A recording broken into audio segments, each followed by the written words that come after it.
नमस्कार दोस्तों, स्वागत है आपका स्टडी विद पृथ्वी पर। बच्चों, आज का हमारा टॉपिक है वह अभाज्य संख्या और भाज्य संख्या को लेकर है। इसके बारे में मैं आपको समझाऊंगा। अभाज्य संख्या जिसको अंग्रेजी में प्राइम नंबर बोलते हैं, भाज्य संख्या जिनको कंपोजिट नंबर बोलते हैं, इनकी परिभाषा को समझाऊंगा। कौन कौन सी संख्याएं भाज्य है, कौन सी संख्या अभाज्य है, अभाज्य सबसे छोटी अभाज्य संख्या कौन सी है, इसके बारे में हम आज बात करेंगे। ये काफ़ी इंपॉर्टेंट टॉपिक है, इसलिए चलते हैं बच्चों आगे। सबसे पहले हम अभाज्य संख्या के बारे में पढ़ेंगे। सबसे पहले अभाज्य संख्या कहते किसे है उसको बारे में मैं आपको परिभाषा के माध्यम से बताऊंगा। अभाज्य संख्या ऐसी प्राकृत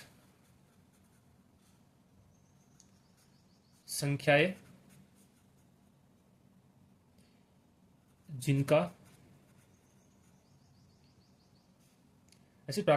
जिनके केवल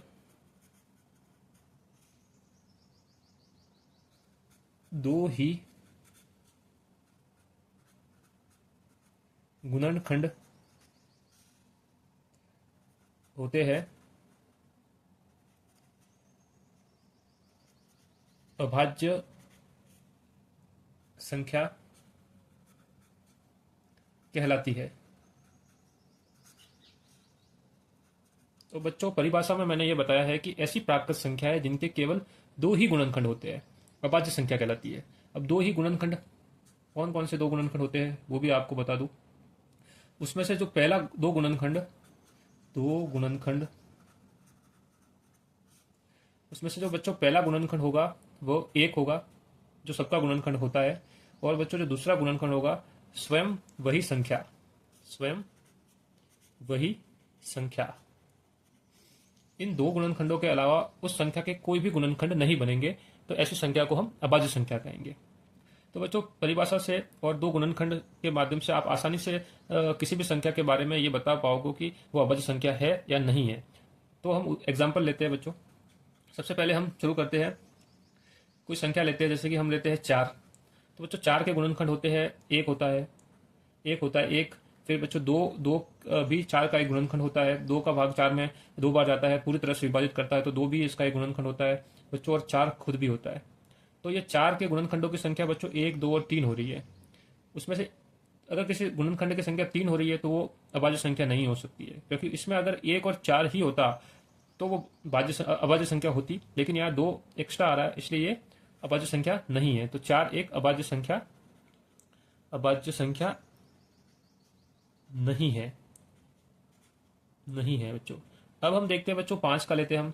तो 5 के जो गुणनखंड बच्चों हम लेंगे, तो एक तो एक आएगा बच्चों, 2 भी नहीं आएगा, 3 भी नहीं आएगा, 4 भी नहीं आएगा और 5 आएगा बच्चों। तो देखो 5 के बच्चों हमें दो ही गुणनखंड मिले हैं, एक और स्वयं 5। तो बच्चों इसमें जो परिभाषा हमारी दे रखी है कि दो गुणनखंड होंगे, एक स्वयं संख्या होगी और एक होगा। तो बच्चों जो 5 में ऐसा ही हो रहा है, 1 है और 5 है, अथवा 5 क्या है बच्चों, 5 अभाज्य संख्या है। तो बच्चों आपको ये समझ में आ गया होगा कि कौन सी संख्या भाज्य होती है, कौन सी संख्या अभाज्य होती है। अभाज्य के बारे में मैंने आपको अच्छे से समझा दिया बच्चों। अब हम पढ़ेंगे भाज्य संख्या के बारे में। तो बच्चों पहले हम भाज्य संख्या किसे कहते हैं, कंपोजिट नंबर किसे बोलते हैं, उसके बारे में मैं आपको परिभाषा बताऊंगा, फिर उसके हम एग्जाम्पल लेंगे बच्चों। ऐसी प्राकृत संख्याएं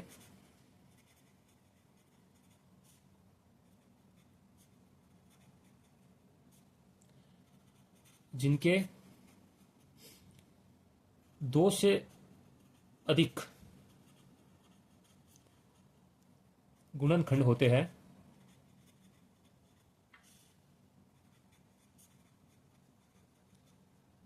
वह भाज्य संख्या कहलाती है। जो 2 से अधिक, इस बिंदु को आपको याद रखना है कि इसके गुणनखंडों की संख्या 2 से अधिक होगी। अब बच्चों 2 से अधिक होगी, तो अब एग्जाम्पल लेते हैं बच्चों। जैसे हमने पहले एग्जाम्पल में हमने 4 से समझा था, इसमें 2 से अधिक है, तो 4 तो होगी एक अभाज्य संख्या जिसमें 2 से अधिक गुणनखंड आ रहे थे। 1 आ रहा था, 2 आ रहा था और 4 आ रहा था। 3 गुणनखंड है, तो ये एक अभाज्य, ये एक भाज्य संख्या है। तो इसी तरह से हम उदाहरण लेते हैं, एग्जाम्पल लेते हैं हम 6 का।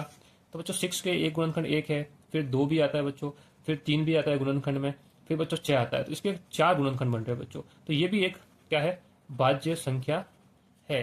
तो इस तरह से बच्चों आप गुणनखंड निकाल के ये मालूम कर सकते हो कि कौन सी संख्या भाज्य है और कौन सी संख्या अभाज्य है बच्चों।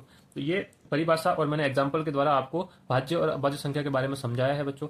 अब मैं कुछ इससे रिलेटेड जो बातें हैं वो मैं आपको बताना चाहूंगा, जो आपको इसके कॉन्सेप्ट को क्लियर करने में मदद करेगी बच्चों। सबसे पहले हम कुछ नोट्स पढ़ेंगे, नोट डाल के इनके बारे में हम जानकारी प्राप्त करेंगे। पहला है कि पहला नोट मैं बता रहा हूं बच्चों कि एक जो संख्या 1 है, एक, यह ना तो भाज्य संख्या है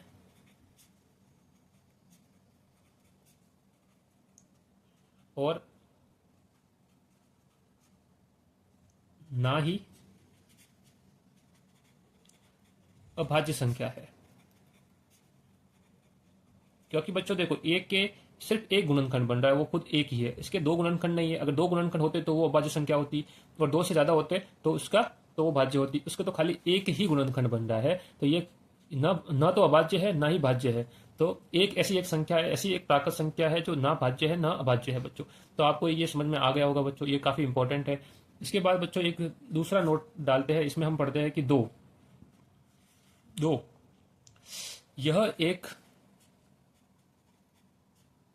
अभाज्य संख्या है। अभाज्य संख्या है, क्यों अभाज्य संख्या है बच्चों? क्योंकि दो के गुणनखंड हम देखेंगे तो एक भी होगा और दो भी होगा। तो बच्चों केवल दो ही गुणनखंड बन रहे हैं उनके, तो ये अभाज्य संख्या होगी।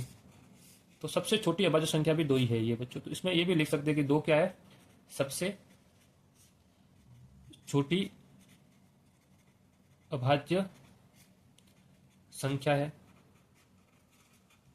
और दो के बारे में बच्चों एक और बात है जो मैं आपको यहां बता दूंगा कि दो एकमात्र ऐसी अभाज्य संख्या है जो सम भी है। दो सम है, सम संख्या है। तो बच्चों इसके बारे में आपको यह भी याद रखना है कि दो एकमात्र ऐसी अभाज्य संख्या है जो सम है। मतलब दो के अलावा जितनी भी अभाज्य संख्या आप निकालोगे वो सम नहीं होगी, वो हमेशा विषम ही होगी बच्चों। आप भले एग्जाम्पल से कुछ भी ले सकते हो। एग्जाम्पल में हम लेते हैं जैसे कि 3 अभाज्य संख्या है, इसके गुणनखंड 1 और 3 होते हैं, ये विषम है बच्चों। ऐसे ही हम लेते हैं 5, ये भी 1 और 5 गुणनखंड होते हैं, अभाज्य संख्या है, ये भी विषम है बच्चों। 7 लेते हैं, इसके भी 1 और 7 होते हैं, ये भी विषम है बच्चों। 11 लेते हैं, 1 और 11, ये भी विषम है। तो बच्चों जितनी भी अभाज्य संख्या आएगी वो सब विषम होगी। खाली एकमात्र ऐसी संख्या है दो जो अभाज्य संख्या भी है और सम भी है बच्चों। और सबसे छोटी अभाज्य संख्या भी यही है। तो बच्चों ये चीजें आपको, दोनों ही जो नोट मैंने लिखे हैं वो बहुत इंपॉर्टेंट है बच्चों। इस कॉन्सेप्ट को समझने में काफी इंपॉर्टेंट है, इसलिए इसको आप अच्छे से समझिए बच्चों। और इस अभाज्य और भाज्य संख्या, प्राइम नंबर और कंपोजिट नंबर के रिलेटेड अगर आपको कोई भी डाउट है तो मुझे कमेंट कीजिए। मैं आपके कमेंट को पढ़ के आपको सॉल्व करूंगा। उसके बाद बच्चों अगर आपको मेरा वीडियो अच्छा लगा है तो उसको लाइक कीजिए, इसको शेयर कीजिए। अगर आप मेरे चैनल पर नए हैं तो चैनल को बच्चों सब्सक्राइब कीजिए। आपको इसी तरह से मैं गणित को अच्छे से समझाता रहूंगा, आपके ज्ञान को मैं इम्प्रूव करता रहूंगा बच्चों। Thank you.